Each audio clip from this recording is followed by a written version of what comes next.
말씀은 요한복음 10장 7절부터 11절 말씀입니다. 신약 요한복음 10장 7절부터 11절 말씀, 여러분들이 가지고 계신 성경책 162쪽에 있습니다. 162쪽 요한복음 10장 7절부터 10절까지 있는 말씀을 봉독해 드리겠습니다. 그러므로 예수께서 다시 이르시되 내가 진실로 진실로 너희에게 말하노니 나는 양의 문이라. 나보다 먼저 온 자는 다 절도요 강도니 양들이 듣지 아니하였느니라.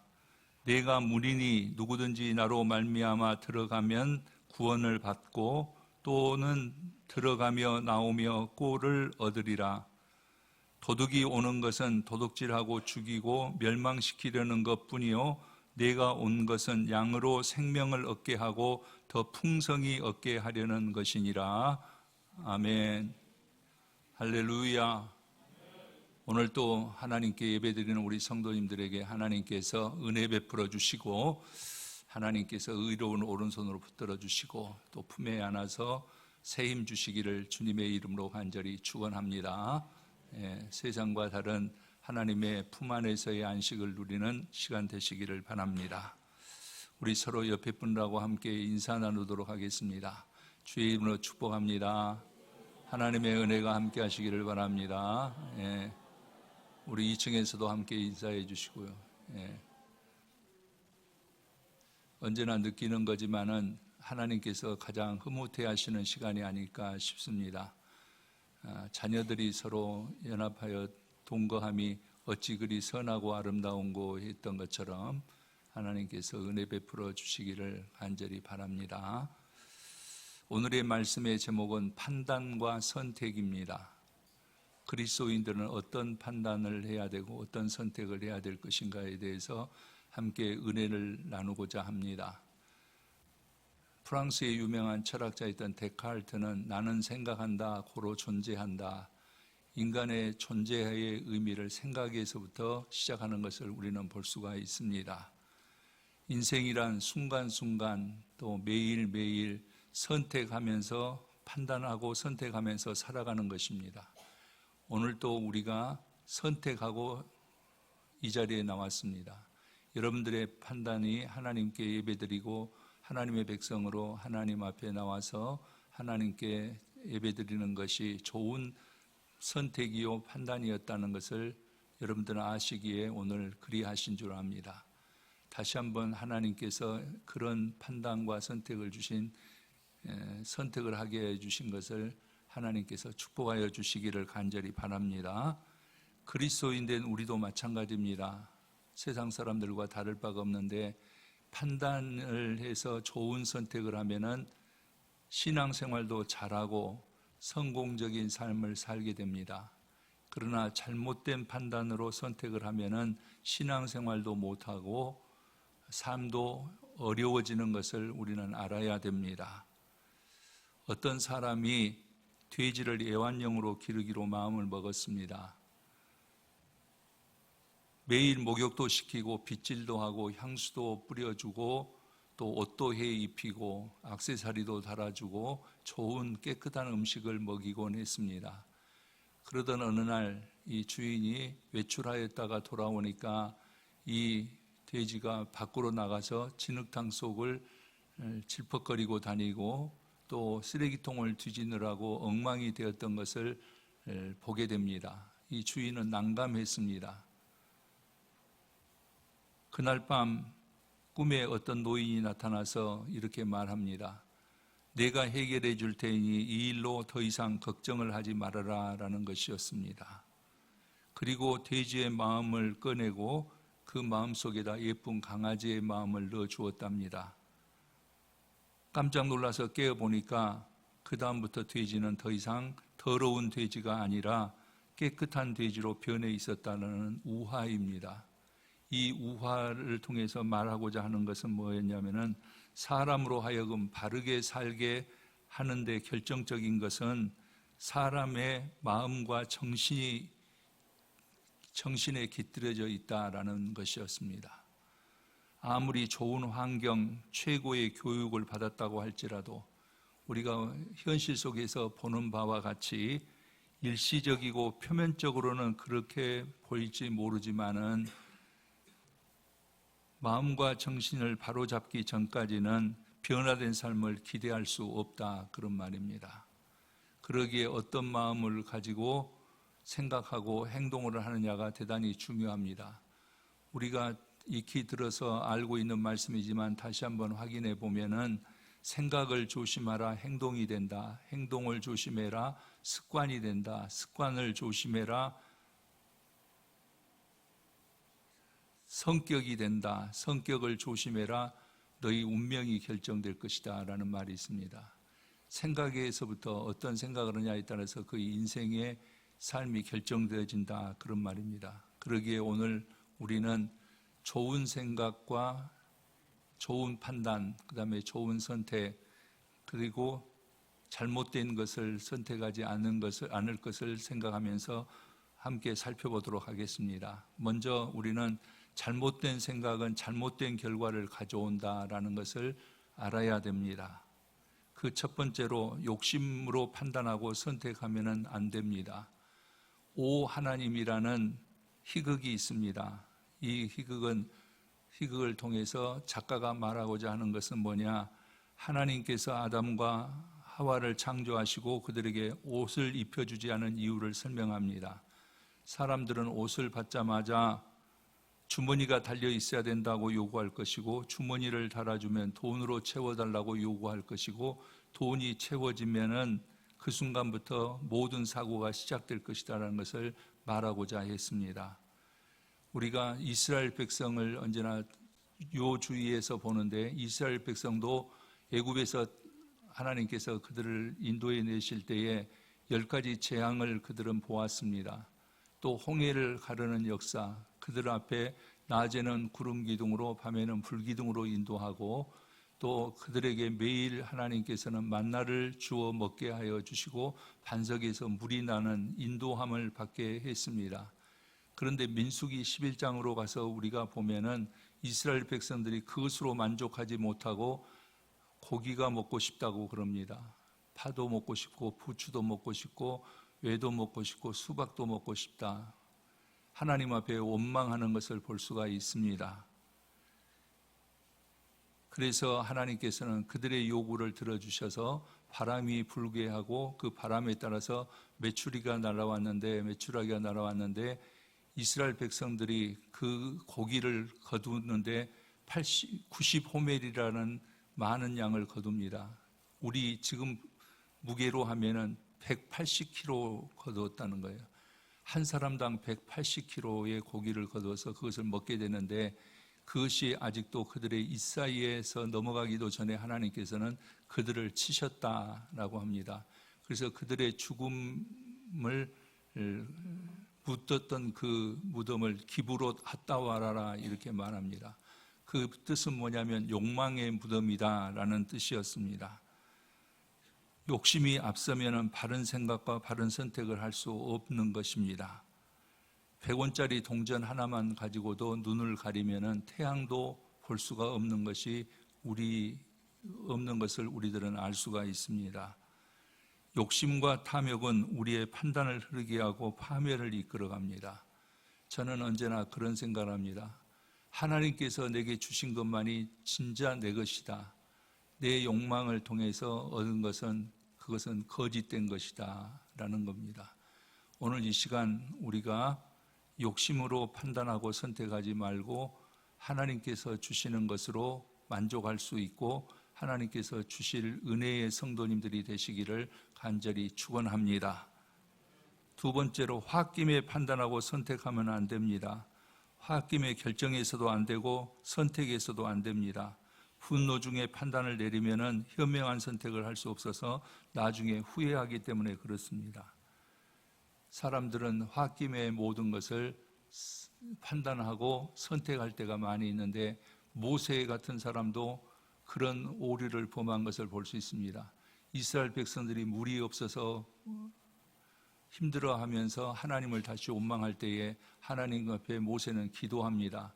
하나님께서 반석을 향해서 내 지팡이를 내밀으라 했는데 백성들의 불순종함과 믿음 없는 것을 보고 모세가 화가 나서 반석을 2번 지팡이로 치는 것을 볼 수 있습니다.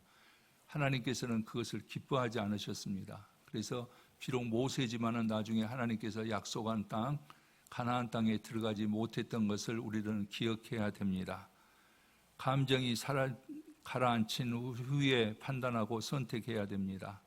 사람은 누구나 화를 낼 수 있고 격할 수가 있습니다.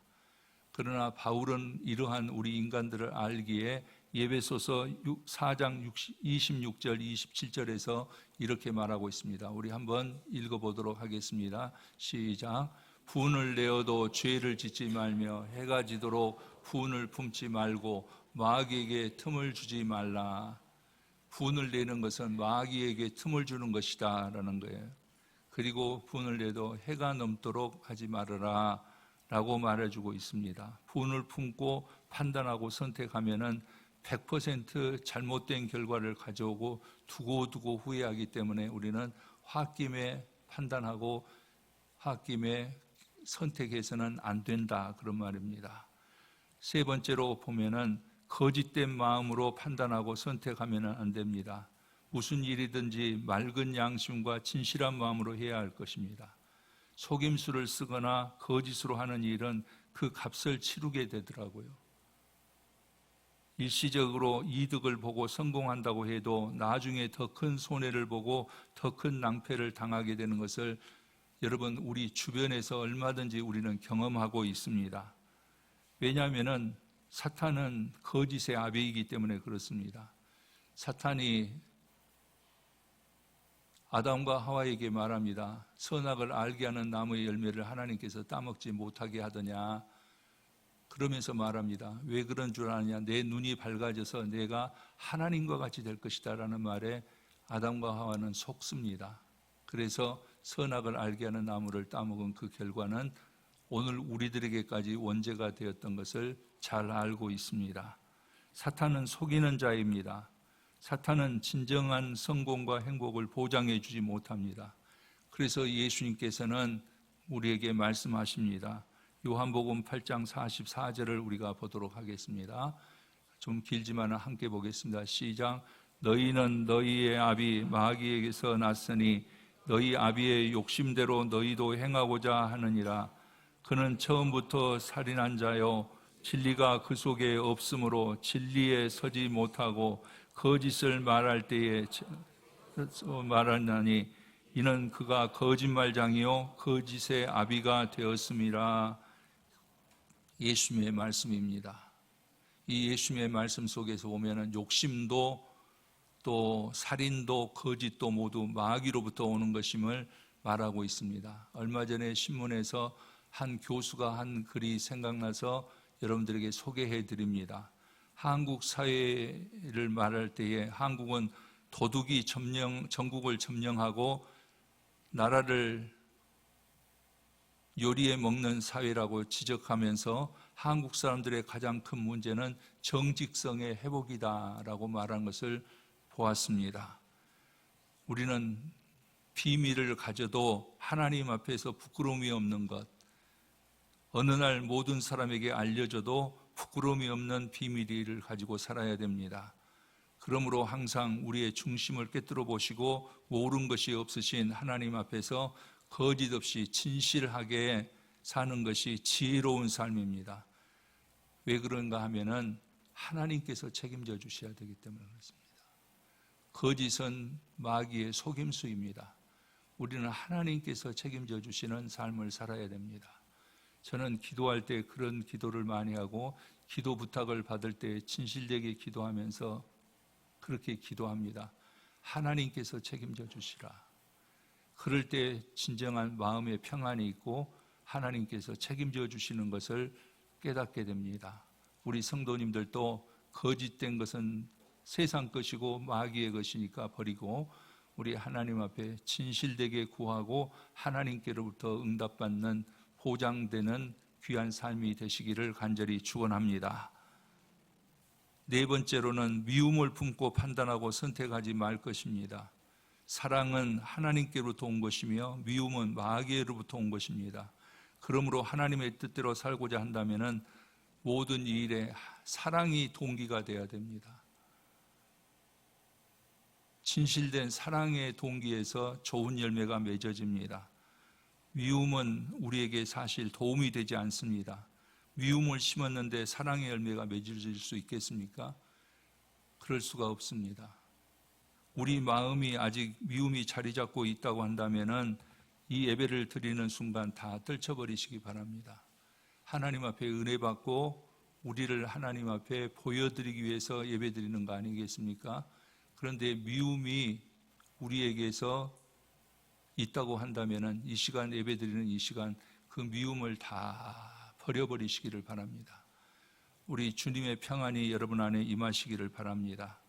그렇지 않으면 쓰디쓴 열매, 증오의 열매, 차가운 열매를 끌어안게 될 것입니다. 미래가 삭막해지기 때문에 그렇습니다. 예배드리는 이 순간 하나님께서 여러분의 마음속에 사랑으로 가득 품게 해 주시기를 간절히 축원합니다. 우리가 큰 두 번째로 생각해야 될 것은 뭐냐? 그러면은 우리에게 좋은 생각은 좋은 결과를 가져오게 된다라는 것을 다시 한번 인식하자 그런 말입니다. 그 첫 번째가 뭐냐면은 양심에 비추어 보아야 됩니다. 사도 바울은 그래서 우리에게 이렇게 고면합니다. 디모데전서 1장 19절 말씀 우리가 같이 보겠습니다. 시작. 믿음과 착한 양심을 가지라. 어떤 이들은 이 양심을 버렸고 그 믿음에 관하여는 파선하였느니라 라고 말합니다. 여러분, 양심은 마음의 창문입니다. 창문에 먼지가 끼거나 흙탕물이 끼얹어지고 세월이 오래되고 그러면은 빛이 들어오지 못하고 희미해지는 것처럼 우리 양심이 더러워지면 하나님의 섭리를 볼 수가 없다 그런 말이에요. 따라서 바른 판단을 하지 못하게 됩니다. 밝은 미래를 보지 못하게 된다 그런 말이에요. 제가 우리 성도님들에게 드렸던 말씀이 있습니다. 기억하실 줄 아는데 임마누엘 칸트는 그런 말을 했어요. 하늘에는 별이 있고 내 마음에는 양심이 있다. 하늘에는 별이 빛나고 내 마음에는 도덕률이 빛난다라고 말했습니다. 여러분, 모든 일을 하나님께서 주시는 그 양심에 비추어서 어긋남이 없는 그런 삶을 살 때에 하나님께서도 기뻐하시고 우리들에게 은혜 주실 줄 믿습니다. 다시 맑은 양심으로 하나님의 섭리가 보이는 우리 성도님들의 영적 시각이 열리시기를 간절히 축원합니다. 그 다음에 믿음에 관하여는 파선하였느니라 라고 우리가 읽어봤는데 우리는 믿음으로 해야 된다 그런 말입니다. 성경은 믿음으로 하지 않는 것은 다 죄다라고 말하고 있습니다. 믿음에 위배되는 것은 성공할 수가 없습니다. 성경을 여러분들이 그래도 많이 아시고 또 성경도 많이 읽고 저도 성경에서 이렇게 보고 언제나 증명되어지는 것이 있는데 그것은 뭐냐? 성경에서 승리한 사람들 그리고 우리의 삶 속에서 진정으로 승리한 사람들은 똑똑한 사람이 아니더라고요. 성경에서 증명한 사람은 많이 배운 사람도 아니고 많이 가진 사람도 아니고 집안이 좋아서도 아니고 지위가 높아서도 아니었습니다. 그들은 한결같이 믿음의 사람이었습니다. 여러분 보십시오. 성경 어디를 보든지 간에 진정한 승리의 삶을 살아가는 사람은 믿음으로 판단하고 믿음으로 선택한 사람들의 삶이었다라는 겁니다. 하나님만 전적으로 믿고 의지하면서 판단하고 선택해야 됩니다.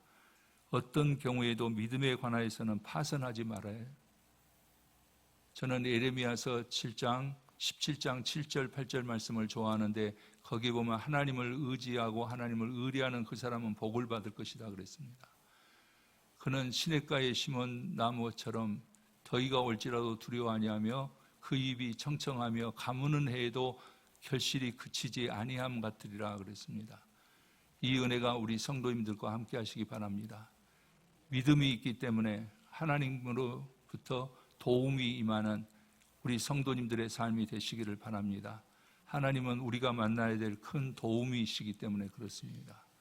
우리 성도님들에게는 하나님의 도우심이 있기를 간절히 축원합니다. 다음에는 하나님의 말씀대로 해야 됩니다. 하나님의 말씀이 곧 길이요 진리요 생명이 됩니다. 인생의 참된 지혜입니다. 인생을 하나님의 말씀대로 살기를 소원했던 다윗의 고백을 우리가 다시 한번 들어보면은 시편 19편 7절 말씀 우리 함께 보겠습니다. 시작. 여호와의 율법은 완전하여 영혼을 소성시키며 여호와 즐거워 지혜롭게 하게 하며 라고 말하고 있습니다. 여러분, 하나님의 말씀은 생명의 양식입니다. 또 내 길의 빛입니다. 하나님의 말씀대로 판단할 때에 올바른 선택을 할 수가 있습니다. 하나님께서는 사람들에게 하나님의 뜻을 알 수 있도록 확정된 말씀을 주셨는데 우리가 하나님의 말씀대로 세상이 우리에게 보여지는 대로 우리의 귀에 들려지는 대로가 아닌 하나님의 말씀대로 어찌됐든지 하나님의 말씀대로 순종하고 판단하고 하나님의 말씀대로 선택하는 우리 성도님들 되시기를 주님의 이름으로 간절히 부탁을 드립니다. 그러면은 하나님께서 약속하신 그 약속이 우리의 삶 속에서 현실이 될 줄 믿습니다. 다음으로 우리가 좋은 생각과 좋은 결과를 가져오려고 한다면은 기도한 후에 판단하고 선택해야 합니다. 저는 언제나 그런 생각을 합니다. 기도보다 빨리 할 것은 없다. 기도로 하나님 앞에 모든 것을 말하고 하나님의 응답을 받아야 됩니다. 모세 이야기를 했는데 모세가 끝까지 승리할 수 있었던 것은 뭐냐? 그는 해방자로서 지도자로서 언제나 기도하는 사람이었습니다. 그는 언제나 하나님 앞에 먼저 기도했습니다. 하나님에 이끌려서 한 것도 기도였습니다. 그래서 하나님의 삶 호렙에서 그가 기도했을 때 하나님께서 그에게 모든 권세를 주셨던 것을 볼 수가 있습니다. 그래서 그 백성들을 가나안으로 인도하는 것을 우리들이 잘 압니다. 성군 다윗도 마찬가지입니다. 전쟁하러 나갈 때에 반드시 기도하고 하나님의 응답하셔야지 그 전쟁에 나아갔습니다. 그러기에 그는 백전백승이었습니다. 미국에서도 지금도 인기 투표로 하면 1위가 링컨이요 2위가 워싱턴 대통령입니다. 링컨 대통령은 남북전쟁 당시에 하나님의 뜻이 이루어지기를 위해서 눈보라에서도 기도하였던 것을 볼 수 있고 워싱턴 장군도 독립전쟁을 할 때에 하나님 앞에 차가운 바닷가에서 무릎 꿇고 하나님 앞에 기도했던 사람으로 유명합니다. 이런 기도의 사람들을 우리가 열거하자고 한다면 시간이 부족할 줄 압니다. 사랑하는 우리 성도님들, 기도하고 하나님의 뜻을 깨달아 알고 기도하고 선택하실 수 있기를 바랍니다. 그러면 실패와 실수가 없습니다. 기도하지 않는 사람들은 흔들립니다. 세상으로 빨려가게 되어 있습니다. 조지 밀러 이야기를 우리가 잘 알고 있는데 조지 밀러는 불쌍한 고아들을 먹이고 입히기 위해서 하나님 앞에 기도해서 5만 번 응답받았다는 것을 압니다. 저도 영국에 갔을 때 거처했던 그 고아원도 방문한 적이 있는데 거기에 갈 때 그 사람의 그 하나님과의 동행함, 그 사람의 삶을 엿볼 때 나도 그렇게 기도해야 되겠다라는 각오를 새롭게 할 수 있었습니다. 우리 사랑하는 성도님들, 기도하는 부모님들이 되시기를 바랍니다. 여러분들의 자녀를 위해서 기도하고 여러분들의 삶을 위해서 기도하시기를 바랍니다. 여러분, 기도가 승리입니다. 또 기도하는 아들, 딸들이 되시기를 바랍니다. 우리 일부 예배 때 보면은 그래도 젊으신 분들이 더 많이 아침 일찍이 나오는데 그들에게도 기도가 필요하고 오늘 2부 예배 때도 마찬가지입니다. 정말 필요한 것은 기도입니다. 저도 우리 성도님들이 부족한 줄 알지만은 기도 부탁을 할 때에 뿌듯합니다. 그리고 빼놓지 않고 일부러 기도합니다. 왜? 기도해야 되니까. 기도해야지 바른 판단을 할 수 있고 바른 선택을 할 수 있습니다. 그러나 기도하지 않고 하는 것은 그것은 결코 성공할 수가 없습니다. 제가 우리 성도님들에게 강조하고 싶은 말이 있습니다. 우리가 바느질을 할 때 아무리 급하더라도 바늘과 실이 있는데 실을 바늘 허리에 묶어서 바느질할 수는 없습니다. 아무리 우리가 바빠도 귀에 바늘 귀에다 꿰야만이 바느질할 수 있는 것처럼 우리의 인생도 마찬가지입니다. 기도 먼저 하고 선택하시고 판단하시고 승리하시기를 바랍니다. 하나님께서는 우리의 기도를 들으시고 하나도 땅에 떨어지지 않게 하신다라는 말이에요. 언제나 기도하실 수 있기를 바랍니다. 그래서 하나님께서는 예레미야 선지자를 통해서 우리에게 하신 말씀을 우리가 다시 한번 확인하는데, 예레미야 33장 3절 말씀, 우리가 잘 알고 있는 말씀 함께 우리가 확인하도록 하겠습니다. 시작. 너는 내게 부르짖으라. 내가 내게 응답하겠고 내가 알지 못하는 크고 은밀한 일을 내게 보이리라. 아멘. 하나님께서 기도하는 우리 성도님들에게 우리가 알지 못하는 크고 은밀한 것으로 응답해 주시기를 간절히 축원합니다. 무슨 일을 판단하기 전에 순수한 마음으로 기도하는 다음에 시작하시기를 바랍니다. 하나님께서는 기도하는 사람들에게 올바른 판단과 선택을 하셔서 하나님의 뜻이 그 안에서 이루어지게 한다, 그런 말이에요. 오늘 우리 신광교회 성도님들은 기도의 응답의 삶을 살아가는 성도님들이 되시기를 간절히 축원합니다. 하나님께서 주신 좋은 기회입니다. 말씀을 정리합니다. 미국 하버드 대학에서 강의를 했던 헨리 나우엘이라는 사람이 있는데, 이 사람은 상처 입은 치유자에서 인간에 대해서 설명할 때 이렇게 한 부분을 설명하고 있습니다. 고대 인도에서부터 내려오는 이야기 하나를 말하고 있는데, 그 이야기는 이렇게 전개가 됩니다. 4명의 왕자가 있었는데 다행히 서로 왕이 되려고 경쟁하거나 싸우기보다는 이 세상 어떻게 하면은 두루 다니면서 좋은 기술을 익혀서 백성들을 잘 다스릴 수 있을까, 그렇게 생각했습니다. 그리고 약속을 합니다. 그들은 각각 다른 곳으로 흩어진 후에 오랜 시간이 지나서 약속했던 시간과 장소에 다시 모였습니다. 그들이 만났습니다. 그리고 그동안 어떤 기술을 배웠는지 서로에게 물었습니다. 첫 번째 왕자가 그렇게 말합니다. 나는 어떤 뼈가 있다고 한다면 그 뼈에다가 근육을 입힐 수가 있다. 두 번째 왕자가 말합니다. 그렇게 뼈에 근육이 붙었으면 나는 살과 피부와 털을 거기에 이식시킬 수가 있다. 만들 수가 있다. 세 번째 왕자가 말합니다. 그런 생물이 있다고 그런다면 나는 사지, 팔다리를 붙여 놓을 수가 있다. 그럴 때 네 번째 왕자가 말합니다. 만약에 그런 생물이 있다고 한다면 나는 그 생물 속에 생명을 불어넣을 수가 있다라고 말합니다. 이렇게 해서 4명의 왕자들은 그들의 배운 과학적 기술을 실험하기 위해서 뼈 한 조각을 찾아 정글 속으로 들어갑니다. 그런데 운명의 장난이었는지 4명의 왕자들이 찾아낸 뼈는 사자의 뼈였습니다. 그런 줄 모르고 뼈에다가 근육을 붙이고 살을 붙이고 피부를 붙이고 털을 나게 하고 사지를 붙여냅니다. 그리고 마지막에는 그에게 생명을 불어넣습니다. 생명을 되찾은 사자는 무성한 갈기를 흔들어대면서 일어나 무지한 입과 날카로운 이빨 그리고 무자비한 발톱으로 그들을 만든 4명의 왕자를 모두 죽인 후에 만족스러운 표정으로 정글 속으로 사라졌다라는 이야기입니다. 이것을 말하고자 한 그 의미는 뭐냐? 이 이야기는 인간이 잘 살기 위해서 한 노력들이 자기 파멸을 가져올 수 있다라는 사실을 경고한 것입니다. 우리도 그런 경우가 많이 있습니다. 인간이 잘 살겠다고 해서 하고 있는 모든 것들이 도리어 인간을 파멸시키고 있는 것을 우리는 잘 알고 있습니다. 지금 우리에게 도덕이 없어서 실패하고 있습니까? 아니면 법이 없어서 잘못됩니까? 과학이 발달되지 않아서 더 삭막해져 갑니까?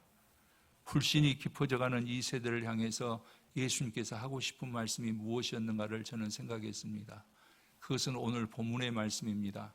요한복음 10장 7절부터 10절 말씀, 오늘 본문의 말씀을 우리 다 같이 한번 보도록 하겠습니다. 시작. 그러므로 예수께서 다시 이르시되 내가 진실로 진실로 너희에게 이르니 나는 양의 문이라. 나보다 먼저 온 자는 다 절도요 강도니 양들이 듣지 아니하였느니라. 내가 문이니 누구든지 나를 말미암아 들어가면 구원을 받고 또는 들어가며 나오며 꼴을 얻으리라. 도둑이 오는 것은 도둑질하고 죽이고 멸망시키려는 것뿐이요 내가 온 것은 양으로 생명을 얻게 하고 더 풍성히 얻게 하려는 것이라. 아멘. 예수를 따르십시다. 여러분, 가짜가 진짜보다 더 진짜같이 보일 때가 있습니다. 세상이 그렇습니다. 예수가 진짜입니다. 여러분, 세상 것 다 가졌어도 예수 그리스도가 없는 삶은 그 끝이 허망합니다. 저도 인생을 좀 살아보니까 더 예수가 필요하다는 것을 알게 됩니다. 예수가 진짜입니다. 다른 어떤 것으로도 그 자리를 대체할 수가 없습니다. 예수가 진짜입니다. 제가 기도할 때마다 하나님 앞에 기도한 것 시편 23편을 가지고 기도하는데 예수님이 우리의 진정한 목자이시기 때문에 우리가 부족함이 없습니다. 예수님을 따를 때 생명의 길을 가게 됩니다. 그러기에 하나님의 계획이 먼저입니다. 하나님의 계획이 우리가 앞서가서는 안 됩니다. 너희는 먼저 그의 나라와 그의 의를 구하라. 그러면 이 모든 것을 너에게 더하여 주시리라는 것이 하나님의 약속이었습니다. 여러분, 예수님이 앞서가셔야 됩니다.